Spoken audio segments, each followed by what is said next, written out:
கூட்ட நெரிசல் விவகாரத்தில் 41 பேர் உயிரிழந்த நிலையில் அது தொடர்பாக முதலமைச்சர் சட்டப்பேரவையில் விளக்கம் தந்து பேசியிருக்கும் சூழலில் எதிர்க்கட்சித் தலைவர் பேசுவதற்கு முன்பே மரபுகளை மீறி முதலமைச்சர் விளக்கம் கொடுக்கிறார் என இபிஎஸ் கண்டனம் தெரிவித்திருக்கிறார். இது தொடர்பான விவரங்களுடன் செய்தியாளர் சுபாஷ் இணைந்திருக்கிறார். சுபாஷ், விவரங்களை பதிவு செய்யலாம்.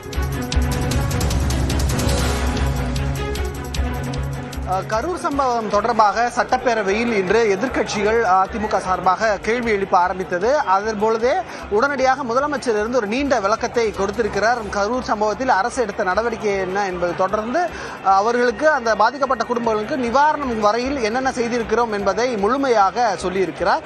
அதன் தொடர்ச்சியாக எதிர்க்கட்சி தலைவர் எடப்பாடி பழனிசாமி தற்போது பேசி வருகிறார். அவர் பேசும்பொழுது சொல்கிறார், மரபுகளை மீறி எதிர்க்கட்சிகள் பேசுவதற்கு முன்பாகவே முதலமைச்சர் தற்போது விளக்கத்தை கொடுத்திருக்கிறார். இது பேசுவது எந்த விதத்திலும் ஏற்றுக்கொள்ள முடியாது, இதை நியாயப்படுத்தி முதலமைச்சர் பேசி வருகிறார் என்பதை சொல்லியிருக்கிறார்.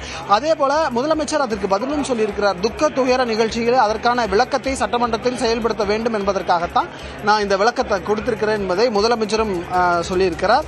அதன் தொடர்ச்சியாக எதிர்க்கட்சி தலைவர் சொல்லும் பொழுது தேவையாக மட்டுமே பேசுறோம், தேவையில்லாமல் நாங்கள் பேசல அப்படின்றதையும் எதிர்க்கட்சிகள் சொல்கிறார்கள். 41 பேர் உயிரிழந்தது மிகவும் துயரமான சம்பவம். அதிமுக சார்பில் ஆழ்ந்த இரங்கலை தெரிவித்துக் கொள்வதாக எதிர்க்கட்சி தலைவர் பேரவையில் சொல்லி பேச தொடங்கி இருக்கிறார். ஏற்கனவே தவேகா தலைவர் 4 மாவட்டங்களில் மக்கள் சந்திப்பை நடத்தியுள்ளார். அந்த பகுதியில் மக்கள் சந்திப்பு நடைபெற்ற போது எவ்வளவு மக்கள் அவரது நிகழ்ச்சிக்கு பங்கேற்றார்கள் என்பது அரசுக்கு தெரியும், காவல்துறை கொடுத்திருப்பார்கள் என்பதை அவர் சுட்டிக்காட்டியிருக்கிறார்.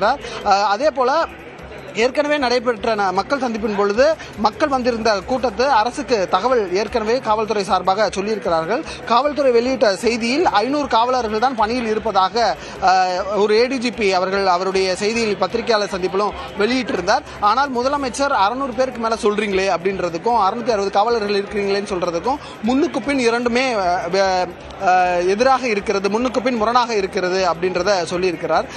முதலமைச்சர் கூறியதற்கும் சட்டம் ஒழுங்கு ஏடிஜிபி கூறியதற்கும் இந்த முரண்பாடு தெரிவதாக அதிமுக பொதுச் செயலாளரும் எதிர்க்கட்சி தலைவருமான எடப்பாடி பழனிசாமி குற்றம் சாட்டி தற்போது சட்டப்பேரவையில் தொடர்ச்சியாக பேசியிருக்கிறார். முன்னெச்சரிக்கை நடவடிக்கையாக அரசு எடுத்து தவறிவிட்டது என்ற ஒரு குற்றச்சாட்டையும் அவர் வைத்து பேசி வருகிறார்.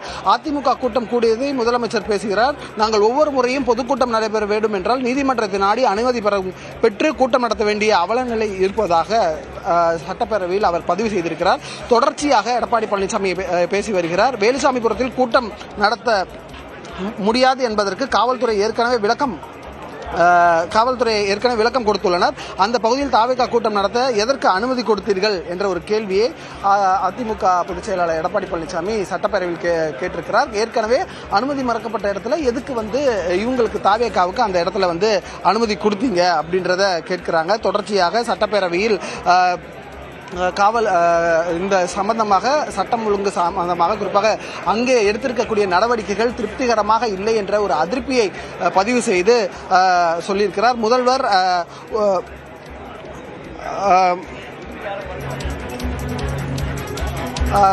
அதுக்கும் பதில் சொல்லி தற்போது பேசி வருகிறார். தொடர்ச்சியாக அதிமுக பொதுச் செயலாளர் எடப்பாடி பழனிசாமி சட்டப்பேரவையில் கரூர் விவகாரம் குறித்து பல்வேறு கேள்விகளை முன்னெடுத்து அதற்கான விளக்கத்தை அரசு தரப்பிலிருந்து கொடுக்க வேண்டும் என்றும் தங்களுடைய கேள்வி கேட்பதற்கு முன்பாகவே அரசு தரப்பிலிருந்து முதலமைச்சர் விளக்கத்தை கொடுத்திருப்பதற்கு எதிர்ப்பு தெரிவித்தும், எப்படி ஏடிஜிபி சொன்னதற்கும் அரசு சொல்லக்கூடிய இன்று முதலமைச்சர் சொல்லக்கூடியதற்கும் முரண் இருக்கிறது, காவலர்களுடைய பந்தோபஸ்துக்கு அதாவது அந்த தவேகா கூட்டத்திற்கு கொடுத்த பந்தோபஸ்தில் குறை இருக்கிறது என்பதை இரண்டு தரப்புமே சொல்லியிருக்கிறார்.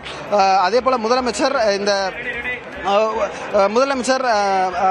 சொல்லக்கூடிய ஊர்ல கல்யாணம் என்றால் மார்பில் சந்தனம் பூசிக்கொள்வது போல கூட்டணிக்கு ஆள் தேடி கொண்டிருக்கிறீர்கள் என்று எதிர்க்கட்சிகளை பார்த்து முதலமைச்சர் கடுமையாக விமர்சனம் வைத்திருக்கிறார்.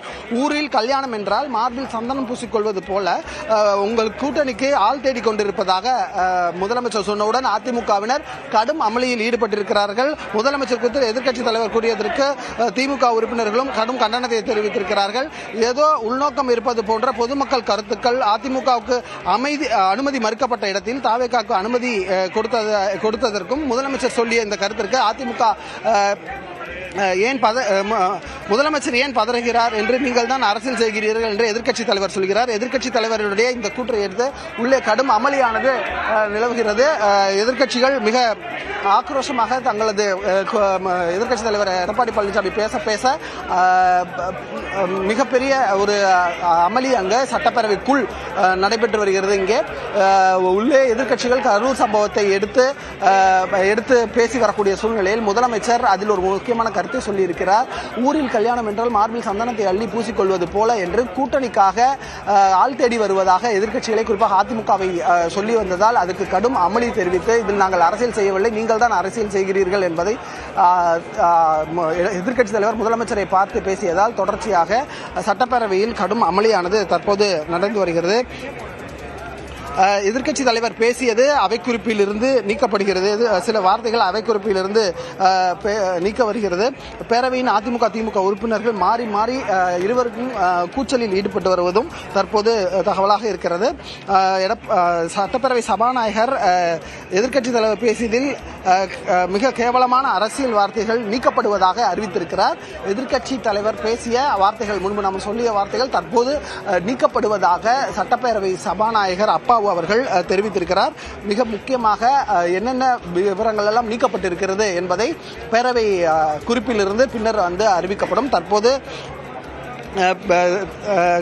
அரசியல் என்ற வார்த்தை நீக்கப்படும். கேவலமான அரசியல் என்ற அந்த எதிர்க்கட்சி தலைவர் சொன்ன வார்த்தை தற்போது அப்பாவு அவர்கள் சட்டப்பேரவை சபாநாயகர் அவர்கள் நீக்க இருக்கிறார்கள். தேவையில்லாமல் பொத்தாம் பொதுவாக பேசக்கூடாது என்று முதலமைச்சர் எதிர்க்கட்சி தலைவரை பார்த்து பேசுகிறார். தற்போது அதற்கு பதிலளிக்கும் வகையில் முதலமைச்சருடைய பேச்சுக்கு வலு சேர்க்கும் வகையில் அவை முன்னவர் துரைமுருகனும் தற்போது சட்டப்பேரவையில் பதில் கொடுத்து வருகிறார். எதிர்க்கட்சி தலைவர் அதே போல ஆளும் கட்சியும் இரண்டு பேரும் அமளியில் ஈடுபட்டு வருகிறார்கள். அந்த அமளியின் மத்தியில் தற்போது துரைமுருகனும் பேசி வருகிறார். சட்டப்பேரவையில் இன்று கரூர் விவகாரம் ஒரு முக்கியமான பிரச்சனையாக எழுந்திருக்கிறது. கரூர் விவகாரம் தொடர்பாக விளக்கத்தை தந்து முதலமைச்சர் சட்டப்பேரவையில் பேசியிருக்கிறார். சுபாஷ், அதே போல கூட்டங்கள் நடத்துவதற்கு முறையான நெறிமுறைகளை அரசு வகுக்க வேண்டியிருக்கிறது என முதலமைச்சர் கூறியிருக்கக்கூடிய சூழல்ல இந்த மாதிரியான பொதுக்கூட்டங்கள் நடத்துவதற்கு நீதிமன்றத்தை நாடித்தான் அனுமதி பெற வேண்டியிருக்கிறது என எதிர்க்கட்சித் தலைவர் குற்றம் சாட்டியிருக்கிறார். அதற்கு முதலமைச்சரின் பதில் என்னவாக இருந்தது?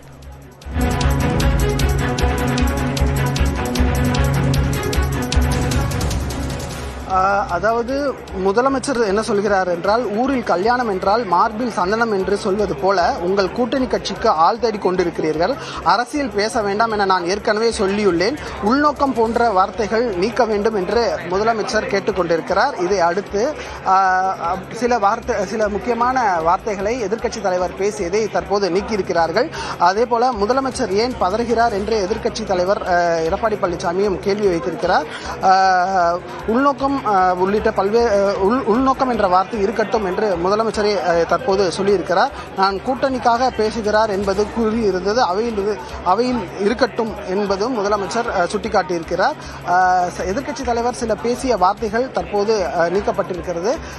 அதிமுக பொதுச் செயலாளர் எடப்பாடி பழனிசாமி பல்வேறு கேள்விகளை முன்வைத்து இந்த கரூர் விவகாரத்தில் சட்டப்பேரவையில் எடுத்து பேசியதற்கு முதலமைச்சர் எதிர்பதில் சொல்லியிருக்கிறார். துரைமுருகனும் எதிர்பதில் சொல்லியிருக்கிறார். தற்போது அமைச்சர் ரகுபதியும் பதில் சொல்லியிருக்கிறார். எதிர்க்கட்சி தலைவர் திருச்சி, நாமக்கல், நாகப்பட்டினம் போன்ற தாவேகா கூட்டங்களில் எந்த சம்பவமும் நடக்கவில்லை என்கிறார். ஆனால் இந்த இடங்களில் கூட்டத்தில் இருந்தவர்கள் மயக்கம் அடைந்துள்ளனர் என்பதை சுட்டிக்காட்டி பேசுகிறார் அமைச்சர் ரகுபதி. அதே போல துரைமுருகன் சொல்லும்போது முதல்வர் ஒரு பெரிய சம்பவத்தையே இங்கு அரசின் சார்பில் படித்தார். அதில் யாரையும் குற்றம் சொல்லவில்லை. என்ன நடந்தது, என்ன செய்தோம் என்பதைத்தான் சொன்னார். அதெல்லாம் தெரிந்து எதிர்க்கட்சி தலைவர் உள்நோக்கம் இருப்பதாக பேசுவது சரிவராது. உள்நோக்கம் என்பதை நீக்க வேண்டும் என்று அவை முன்னவரும் திமுகவினுடைய மூத்த தலைவருமாக இருக்கக்கூடிய அமைச்சர் துரைமுருகன் அவர்கள் சட்டப்பேரவையில் சொல்லுகிறார். தற்போது அந்த பேரவை கூட்டத்தில் பல்வேறு விவரங்கள், பல்வேறு தகவல்கள் ஒருவருக்கொருவர் பரஸ்பரமாக கேள்வி கேட்டு பதில் சொல்லக்கூடிய அளவில் சட்டப்பேரவையில் தற்போது காரசார விவாதங்கள் இந்த கரூர் விவகாரம் தொடர்பாக நடைபெற்று வருகிறது. மிக முக்கியமாக முதலமைச்சர் முதலமைச்சர் பேசி முடித்தவுடன் எதிர்க்கட்சித் தலைவர் பேச ஆரம்பித்திருக்கிறார். தற்போது எடப்பாடி பழனிசாமி கூறுவது என்றால், கூட்டணி பேசுகிறோம் என முதலமைச்சர் பேசியதை நீக்க வேண்டும், அதை நீக்குங்கள் என்று அழுத்தம் திருத்தமாக சொல்கிறார். உள்நோக்கத்துடன் பேசினார் என்பது இருக்கட்டும், கூட்டணிக்காகத்தான் என நான் பேசியது இருக்கட்டும் என்று முதலமைச்சர் சொல்லியிருக்கிறார். மிக முக்கியமாக எடப்பாடி பழனிசாமி கூட்டணிக்காக பேசுகிறோம் என முதல்வர் பேசியதை நீக்க வேண்டும், அதை நீக்குங்கள் என்று சொல்லியிருக்கிறார். முதல்வர் அதற்கு பதில் சொல்லும் பொழுது, உள்நோக்குடன் பேசினார் என்பது இருக்கட்டும், கூட்டணிக்காகத்தான் என நான் பேசியதும் இருக்கட்டும் என்பதை அவை குறிப்பில் இருக்க வேண்டும் என்பதை முதலமைச்சர் பதிவு செய்திருக்கிறார். தற்போது இந்த இரண்டு தரப்பும், அதாவது ஆளும் தரப்பாக இருக்கக்கூடிய திராவிட முன்னேற்ற கழகம், முதலமைச்சர் உட்பட அனைவரும் அதிமுகவுக்கு பதில் சொல்லும் விதமாக சட்டப்பேரவையில் அதிமுக எழுப்பிய கேள்விகளுக்கு பதிலளித்து வருகிறார்கள். எடப்பாடி பழனிசாமி பேசும்பொழுது, உங்கள் அரசாங்கம், உங்கள் காவல்துறை, முதல்வர் தான் அத்துறைக்கு அமைச்சர். அப்படி இருக்கும்போது இதே காவல்துறை எங்களுக்கு அனுமதி மறுத்து அறிவிப்பு கொடுத்துள்ளது. காவல்துறை அனுமதி மறுத்த இடத்தில் மீண்டும் எப்படி இன்னொரு கட்சிக்கு, அதாவது தமிழக வெற்றி கழகத்திற்கு எப்படி அனுமதி கொடுத்தீர்கள் என்ற ஒரு கேள்வியை எடப்பாடி பழனிசாமி சட்டப்பேரவையில் முன்வைத்திருக்கிறார். தற்போது பல்வேறு விஷயங்களை தாண்டி, அவை குறிப்பில் விஷயங்கள் தாண்டி கரூர் விவகாரத்தில் என்ன நடந்திருக்கிறது என்பதை முதலமைச்சர் அறிவித்த பிறகு தற்போது எடப்பாடி பழனிசாமி தொடர்ச்சியாக பேசி வருகிறார். எதிர்க்கட்சியாக இருக்கும் முதலமைச்சர்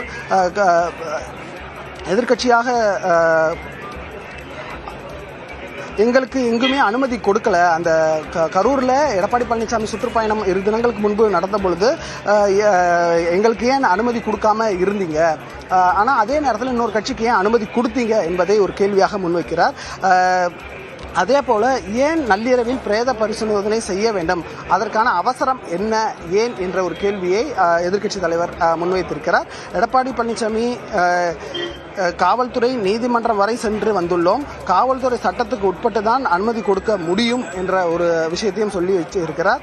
அது இல்லாமல் எப்படி அவர்களுக்கு அனுமதி கொடுத்தீர்கள் என்றும், மிக முக்கியமாக கவனிக்கப்பட வேண்டியது ஒன்று, எப்படி பிரேத பரிசோதனை இரவு நேரத்தில், நள்ளிரவில் எப்படி பிரேத பரிசோதனை செய்யப்பட்டது, ஏன் அவசரம் என்ற ஒரு கேள்வியை முன்வைத்திருக்கிறார். நீதிமன்ற உத்தரவையும் புறக்கணித்துள்ளீர்கள் என்ப குற்றச்சாட்டை எடப்பாடி பழனிசாமி முன்வைத்திருக்கிறார். அதற்கு பதிலளிக்கக்கூடிய சட்டப்பேரவை சபாநாயகர் அப்பாவு, உங்களுக்கு அந்த இடத்தில் கொடுக்கும்போது நீங்களே மறுத்திருக்கலாமே, ஏன் நீங்க மறுக்கல அப்படின்ற வேறு வழி இல்லாமல் தான் கூட்டத்தை நடத்தினோம் அந்த இடத்துல அப்படின்றத எடப்பாடி பழனிசாமி பதிவு செய்திருக்கிறார்.